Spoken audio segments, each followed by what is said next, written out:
When Grace gives the whistle to Chris and the distraction snaps Ellie out of it. Now the creepy girl is gone. After class, Ellie and Chris go to Mason's house because they think the family will want his whistle. They knock on the door only to find it open. The girls go inside and hear old music while noticing all the antiques that decorate the house. Suddenly Mason's grandmother Ivy appears behind them and without saying hello, she goes on a rant about the bank taking the house from her. She explains she traveled all over the world to collect her antiques and studied how different cultures interact with death. On a table, there are lots of medicine bottles.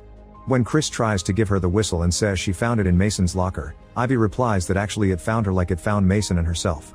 Many years ago, Ivy got the whistle in a back alley in Guatemala.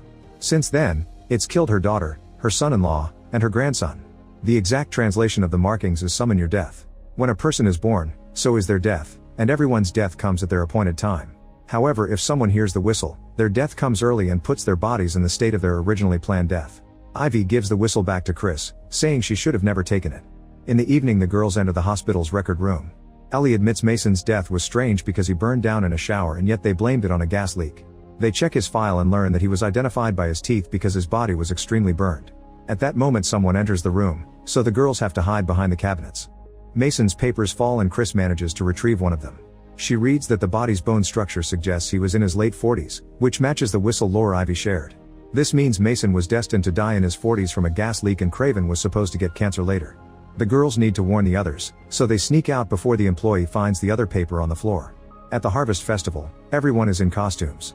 Rel finds Grace and finally tells her he likes her, but she gently turns him down and kisses his cheek before going to meet her boyfriend. Dean mocks Rel's costume and Rel has a drink to forget. When Ellie and Chris arrive, Noah tries to bother them and calls them a slur, so Ellie kicks him in the groin.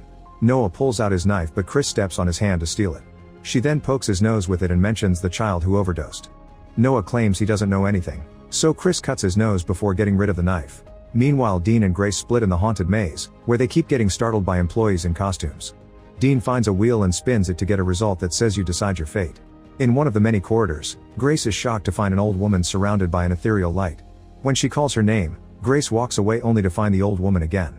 She immediately runs and calls Dean for help, but he thinks she's being silly about disguised employees. Suddenly the old woman startles Grace and causes her to fall, dropping her phone in the process. Then Grace picks up a shovel as the woman raises her arm to point behind her, so Grace turns around and finds her again. She screams as she hits her with a shovel, which causes her to collapse as well. When Grace recovers, she touches her bleeding forehead and realizes she has the same shovel injury as the creature. Then the old woman smiles and stands up by twisting her body. She starts chasing Grace, who runs as fast as possible. Dean worries because she doesn't answer the phone and goes looking for her. Grace panics when she stumbles into a dead end, but luckily she finds a hidden tunnel in the wall. She starts crawling through it, but the old